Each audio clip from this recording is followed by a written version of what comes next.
Hey y'all. So today I'm going to be answering a few questions pertaining to trauma in my personal healing journey. And I had received these beautiful questions from a beautiful person. I'm going to keep their name private, just due to respect their privacy. Um, but we're going to go through these questions. So the first question is a two-parter. Did you go through a healing journey? If so, what was it like? My healing journey was very unique, I will say that. I had a lot of eye-opening experiences through my last relationship. Um, During the latter part of my relationship, I was literally grieving him. And it was an instance of, it's almost like your body and your spirit man knows something before you come to realize it. And I would just remember going through a healing process, and I'm like, why am I grieving him? I'm still with him and stuff like that. So I didn't understand. I didn't know what it was at the time either until I broke up with him. And, you know, it was when it was just lonely nights, and I was so lonely. I felt so lonely, so confused because I'm like, oh my goodness, I love him so much. Why am I feeling this way? And it was the Most High. It was all the Most High, even through my disobedience because I wasn't supposed to be in this relationship in the first place. But even through my disobedience, I was being protected. And this was a protection thing. So it was just very grievous and was very sad. And I felt like I was doing everything, which I was towards the latter part. Um, and it was it was just a very confusing time for me because I'm like, okay, what's going on? Why am I doing this? Why am I not sleeping? I wasn't sleeping. And I don't understand that because I can sleep pretty well, right? I don't have a problem with sleeping, but I was just having issues sleeping, and for the life of me, I could not understand. So it was very confusing, very, eye-opening, very sad, very depressing, I would say, because my body knew something that I didn't, right? Um, and like I said, I was grieving this relationship a year, I would say, before I actually broke up with him. So that was, and this goes into the next question. And the next question says, how did you come to the conclusion? Um, it was a lot of red flags that I was refusing to acknowledge, refusing just to see. And it came to a point where it was like, man, I had to pray and I was asking the Most High. I was like, Father, please help me to, you know, move away from him because it was starting to get to a point to where the stuff that he was or we used to be consistent in, it was very inconsistent. I'm a very big communicator and I love to make sure that whoever I'm with is good. And keeping the line of communication open is very important to me. Whether it is, through text or through call, I prefer call. I prefer in person, but that was not available for me to do. And it was just a lot of BS going on.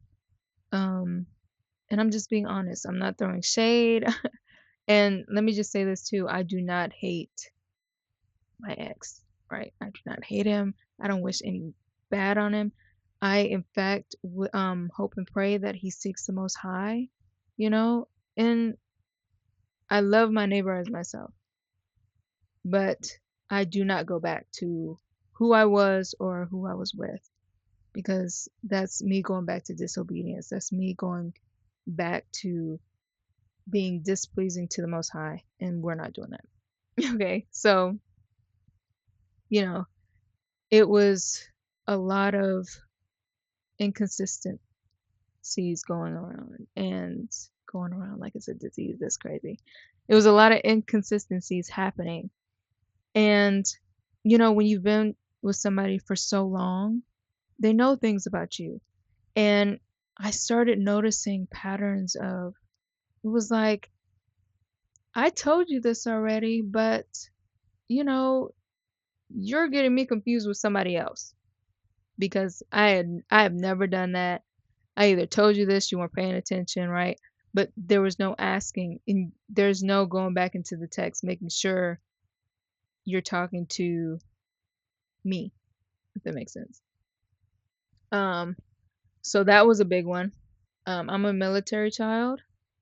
Grew up with my father in the army, so you know, it was a lot of military things that I understood, and I'm getting see. Anyway, because I don't want to put his business out there, even though we're not together. It's still a thing of, making sure that you're keeping the privacy, and, you know, that's part of loving your neighbor as yourself, and not hating that person, but just, keeping whatever they have going on private. Excuse me. So, it was just a lot of inconsistencies, a lot of BS, and just red flags just popping up, popping up. I also had a lot of people who loved me and cared for me, helping me to open my eyes and to giving me things like examples of, oh, Elora, if he would do this, what makes you think he's gonna do this? Because everybody who knows me knows I want to be married. And I value being a wife, right? Now, before I'm a wife, and then being a wife when I actually am a wife.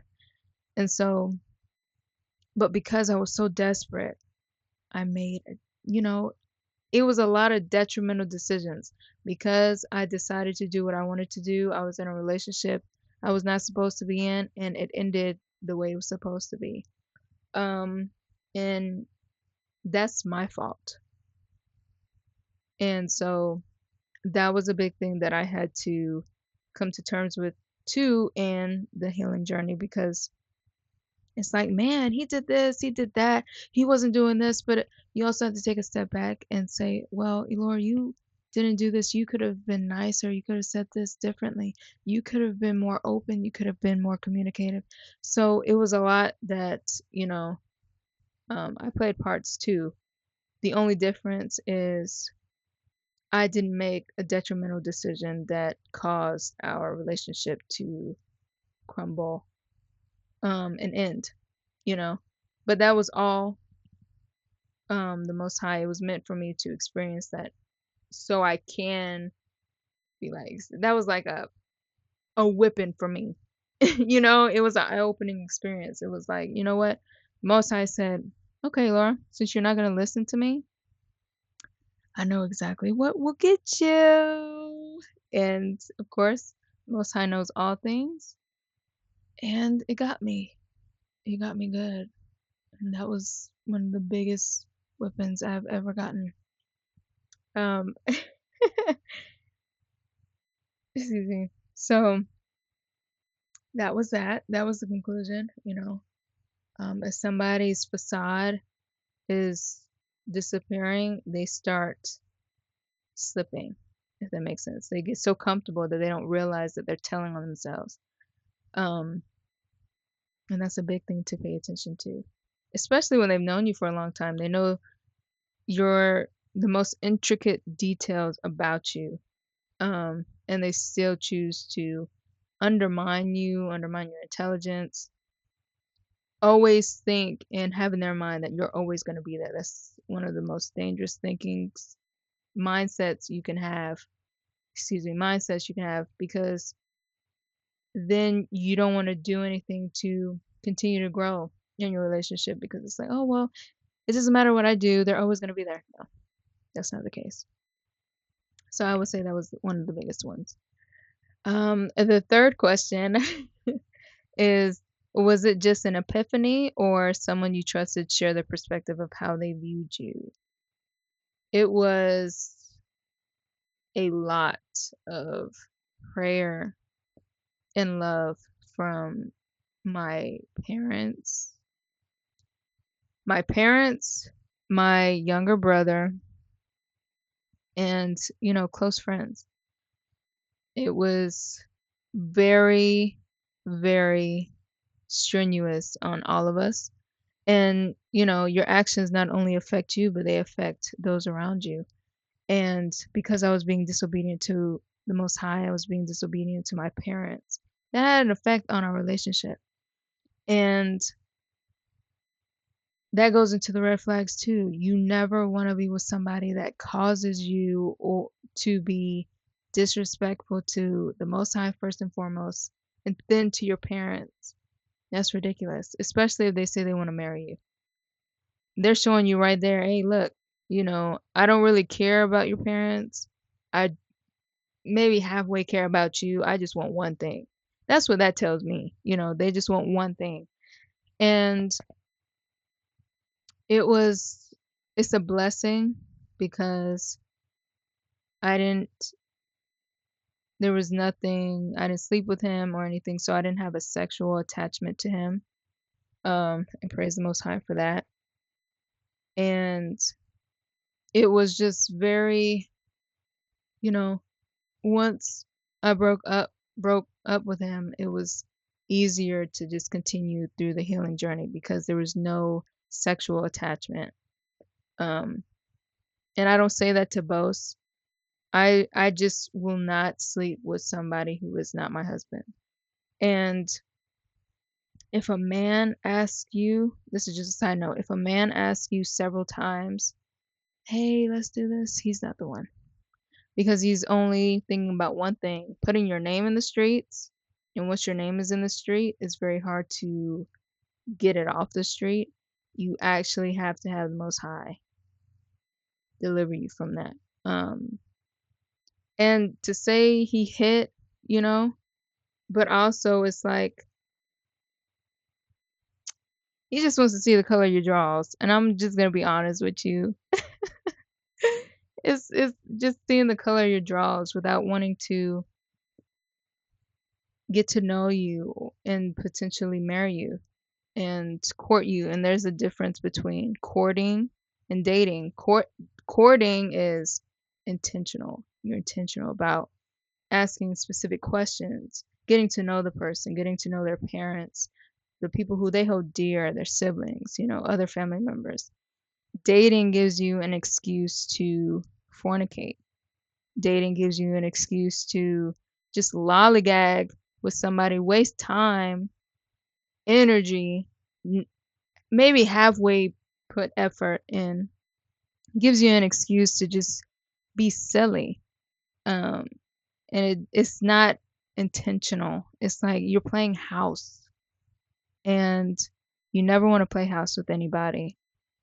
And I say all this because it does correlate with my healing journey because once my eyes were opened, all of these things that I didn't see, all these red flags, it was like, man, I refused to see it and I was blinded because I chose to blind myself to who he really was, right?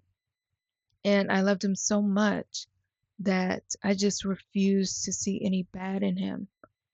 And I fell in love with a potential. I fell in love with the man that he could potentially be and not with the man that he was and he was showing me. And that's very dangerous because you have this high expectation for somebody that isn't even real, you know? And you're coming up with these fairy tales and all these plans with somebody who isn't even there, and you're just creating all of these things. and you're putting so much emphasis on that person and you're putting them on a pedestal to where when they don't meet those requirements that you've set for them, it hurts. It's like, man, I thought you were going to do this, but the whole time they were showing you exactly who they were, you just refused to believe it. So, because I was very disobedient, it took me a long time to see who he was. And people have facades, and the facade wears off over time. And you have some people that think, oh my goodness, if I wait a long time and make her think that I can wait for her and that I will wait for her, maybe I can get the draws. And I'm not even kidding. I've been in other relationships, well, not relationships, just messing around, right? Not sexually, um, but just wasting time, I'll say, wasting time, and that's what they wanted, the draws. And I think because somebody had put a rumor out that I was easy, which I'm not. So that I feel like that's what started that. Um, and it was just so grievous and depressing. And it comes to a point to where you have to ask yourself, do I still want to be in this relationship? Do I want my children to emulate their father? Or do I want my children to emulate me while I'm with this person who could potentially be my husband slash their father, right? If the answer is no, run.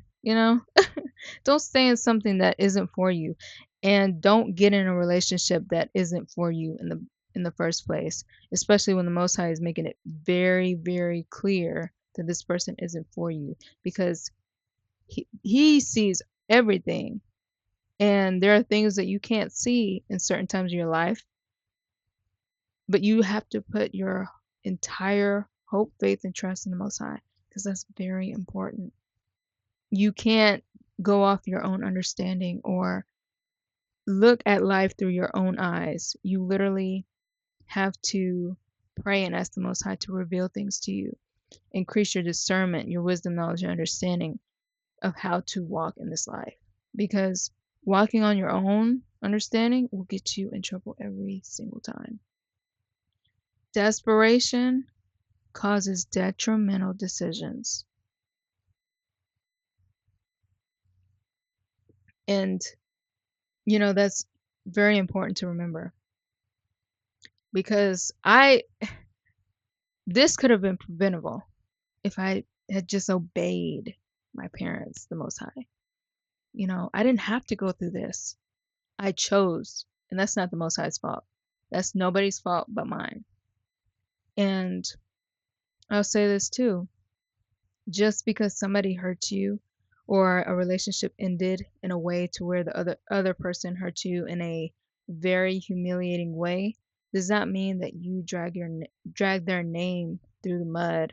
You hurt them, or you try to hurt them by trying to hurt their family. No, you don't do that. You just peacefully move on. And I remember praying too, just asking Most High, thank you, Father, for this being a peaceful breakup. Like, I don't like drama. I don't like chaotic exits, entrances or anything. I just wanted to move on. And taking that latter part, that year to grieve, was very critical, because it took me in total 2 years to get over. And the year was when I was with him, and I just took an extra year to make sure that I'm not operating in any wickedness after the relationship, you know, because it did hurt. It stung. It was so eye opening. And it was just such a, man, I wish, at that time. I don't wish now. Let me just say that. I'm patiently waiting on the Most High to send me my husband, and I'm being prepared for my husband because that's important. And once you grow and you allow the Most High to use you and lead and guide you, and you're obedient, you're able to see things in a whole new light. And because I'm not in that relationship and I don't compare people, it's easier for me to be like, you know what? Yeah, I know exactly what I am not going to do because of what happened last time with my concerning disobedience. And I know what I am going to do because that's obedient and that's right to the Most High. So just understanding that, understanding yourself, being honest with the Most High, being honest with yourself, having those difficult conversations, and putting in the work to being healed because I wasn't healed overnight. Um, it took me 2 years, and I haven't been in a relationship for 2 years. But I understand that it is very important to make sure that you don't just choose somebody because you're desperate, you're lonely, um, to be in a relationship. You know, you want to make sure that you are asking the Most High for your future spouse for the right reasons. Marriage isn't a game, it's not something you take lightly. You're just going to be spending the rest of your life with this person because marriage is a covenant. And that's very, very serious, especially in the eyes of the Most High. And so now, yeah, it's like I'm waiting on my husband. I'm working on myself. Um, I am continuing to grow. And I'm praying for my future husband too, because it's very important to just pray for your future husband, for your future family, and everything, and for yourself, and making sure that you're not bringing trauma, past hurts, offenses, and grudges into your future marriage. Um, because that's comparison is a thief. It really is. And the person that you're going to be in a relationship with next does not deserve that. They had no part in hurting you, but you have to put in the work. You have to take that time and being diligent and just saying, you know what? I need to put in the work. I want to be healed. I want to be delivered. I want to be trauma free. I don't want anything weighing me down or keeping me in this mindset of always blaming my trauma. You don't want any weights on your feet. You want to be free from that. And the Most High can free you from that trauma. So don't think that you can't do it. You can. And I believe in you. Um, but it is a working progress. You have to go through that healing journey because if you don't heal, you will never grow. And you will hurt somebody. You will hurt somebody because of what you are afraid to be healed from or refuse to be healed from. And some traumas take more time to be healed from than others. Um, there's this one trauma, and I'll probably make a video about it. When I was younger, when I would say 11, and it took me 8 years to get over it. And so it was very detrimental to me and others around me because I could not go in a certain area for for 8.5 years, almost 9 years. And I was bound to that for 8.5 years. And that was like, I finally said, you know what? I'm not going to be afraid of this anymore. I'm going to, you know, be delivered from this.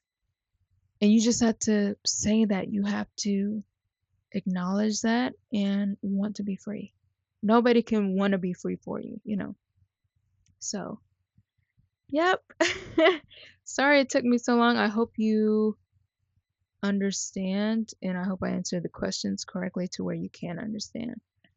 Um, and I hope that if whatever trauma you're going through, that you know that you can be delivered from it. and healed from it, because praying to the Most High is important. You know, Most High can heal you from anything and everything. Um, so seek Him in everything that you do. Don't be afraid to be honest and confess that to the Most High.